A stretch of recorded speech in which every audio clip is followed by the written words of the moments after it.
जय सिया राम आप सभी को। आज की वीडियो में बात करेंगे, क्या आप भी हनुमान चालीसा का पाठ करते हो रोज़ाना? काफ़ी लोगों की ये परेशानी है कि वो रोज़ाना प्रतिदिन हनुमान चालीसा का भी पाठ करते हैं, सुबह शाम भी पाठ करते हैं हनुमान चालीसा का, पर उनके जो लाइफ में परेशानी है वो कम नहीं हो रही, कोई भी संकट नहीं कट रहे या हनुमान जी के कोई अनुभव भी नहीं हो रहे। तो ऐसा क्या कारण है कि संकट नहीं कट रहे हैं हनुमान चालीसा के पढ़ने के बाद भी, या फिर हनुमान जी का कोई भी अनुभव आपको नहीं हो रहा? परेशानी ऐसी की ऐसी हैं या फिर परेशानी पहले से भी ज़्यादा बढ़ गई हैं? अगर आपको कोई लाभ नहीं हुआ या आपके संकट दूर नहीं हो रहे या आपकी जो परेशानियां हैं वो ऐसी की ऐसी हैं, तो उसके कई कारण होते हैं, क्योंकि हम जाने अनजाने में कुछ ना कुछ गलतियां ऐसी करते रहते हैं और ना ही हमको पता होता है, और हम यही सोचते रहते हैं कि शायद पता नहीं क्या हो रहा है कि हमारे संकट दूर नहीं हो रहे, और हमारा विश्वास भी कम होने लग जाता है। तो इसके कई कारण होते हैं, जो भी मैं आपको बता रहा हूँ अपने अनुभव के आधार पे मैं आपको बताऊँगा। तो इस वीडियो को पूरा देखना, ऐसे क्या-क्या कारण होते हैं, अगर आप उन कारण को सही कर लेंगे तो आपको भी जो समाधान है आपका हो जाएगा और आपके सारी समस्याओं का संकट भी दूर हो जाएँगे। तो सबसे पहला कारण जो होता है, वो होता है कि हनुमान चालीसा का पाठ सही तरीके से नहीं करना। अब इसमें बात ये आती है कि क्या सही तरीका होता है?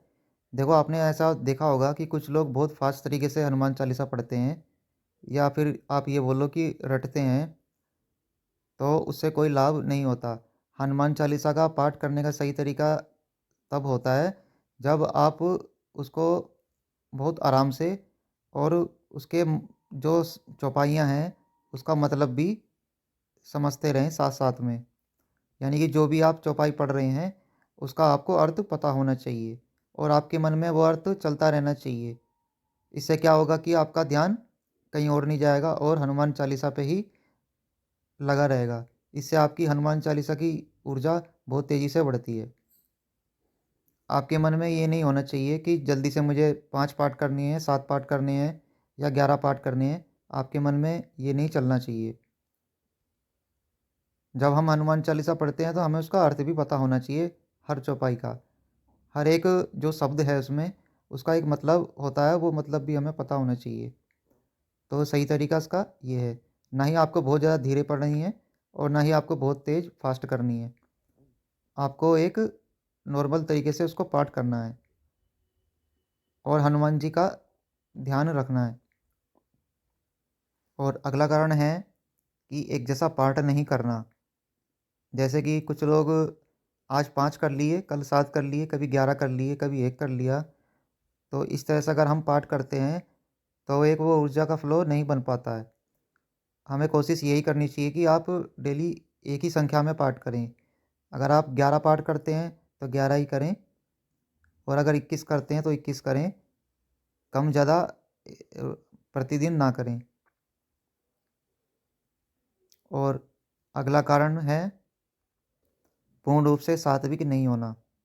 आप सभी जानते हैं कि हनुमान जी परम सात्विक देव हैं। अगर हम उनका कोई पाठ करते हैं या हमारी कोई मनोकामना है, उसके लिए हम हनुमान चालीसा पढ़ रहे हैं, हमारा कोई संकट है, परेशानी है, उसके लिए अगर हम हनुमान चालीसा का पाठ कर रहे हैं, तो आपको सात्विकता का ध्यान रखना होगा। सात्विकता से कुछ लोग यही समझते हैं कि जो सात्विक खाना है, वही सात्विकता में आता है। देखिए, आपको मन से भी सात्विक होना पड़ता है। आपका खान-पीन तो होना ही चाहिए सात्विक, साथ में आपकी जो विचार हैं, वो भी सात्विक होने चाहिए। किसी के बारे में कोई गलत विचार ना हो, किसी के बारे में गलत सोचना नहीं है या किसी के बारे में गलत बोलना नहीं है। गुस्से पे हमें कंट्रोल करना चाहिए और बड़ों का सम्मान करना चाहिए और विशेषकर महिलाओं का भी सम्मान करना चाहिए।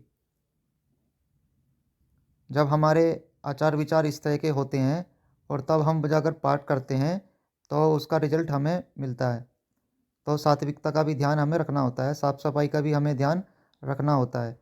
मोबाइल में भी हमें कोई गलत चीज़ नहीं देखनी है, और जो हमारा उठना बैठना है वो भी अच्छे लोगों में हो, ये चीज़ों का हमें ध्यान रखना होता है। अगर हम इन चीज़ों का पालन नहीं करते हैं तो भी हमें कोई लाभ नहीं मिल पाता है।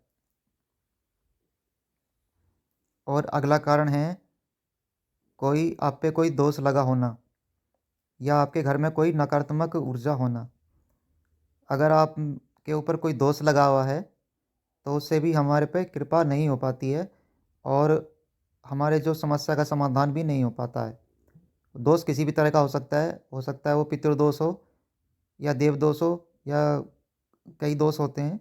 अगर वो दोष है तो उससे भी वो कृपा हमें प्राप्त नहीं हो पाती, यानी कि जो हमारी पूजा का फल है वो पूर्ण रूप से नहीं मिल पाता। और इसमें एक महत्वपूर्ण बात और है, आपके कुल देवी देवता का भी प्रसन्न होना बहुत ज़रूरी है। अगर वो प्रसन्न नहीं है तो भी आप पे कृपा होने में परेशानी आती है और आपके संकट और कष्ट ऐसे के ऐसे ही बने रहते हैं पूजा पाठ करने के बाद भी और हनुमान जी का पाठ करने के बाद भी, क्योंकि उनका प्रसन्न होना बहुत ज़रूरी है। अगर आपके ऊपर कोई नकारात्मक ऊर्जा है या कोई मलिनता है, उससे भी हमें कोई कृपा प्राप्त ज़्यादा हो नहीं पाती है।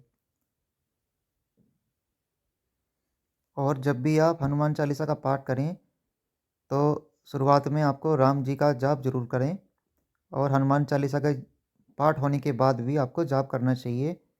उससे हनुमान चालीसा आपकी बहुत तेज़ी के साथ जागृत होती है और हनुमान जी की कृपा आपको जल्दी प्राप्त होती है। तो राम जी का ध्यान जरूर करें आप। और अगला कारण है कि एक समय पे जाप नहीं करना।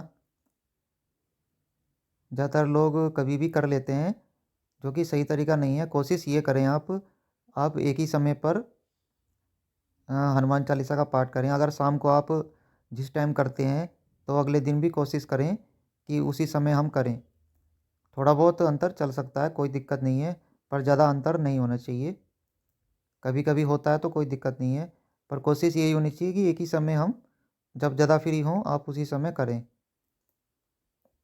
अगला कारण है पूर्ण विश्वास ना होना। जब भी आप हनुमान चालीसा का पाठ करें तो आपका विश्वास होना बहुत ज़रूरी है। विश्वास आपका कम नहीं होना चाहिए। भले ही आप किसी भी देवी देवता की पूजा करें, आपका भाव और श्रद्धा जरूर होनी चाहिए। अगर भाव आपका अच्छा है और श्रद्धा आपकी अच्छी है तो बहुत कम पाठ में भी आपको बहुत अच्छे परिणाम देखने को मिलते हैं। तो हनुमान जी पे आपका विश्वास होना चाहिए। तो ये कुछ कारण थे जिनकी वजह से आपको हनुमान चालीसा का पूर्ण लाभ नहीं मिल पाता है। तो अगर आप इनमें से कोई गलती कर रहे हैं तो आप उसको सही कर लेंगे तो आपको भी एक अच्छा परिणाम देखने को मिलेगा और हनुमान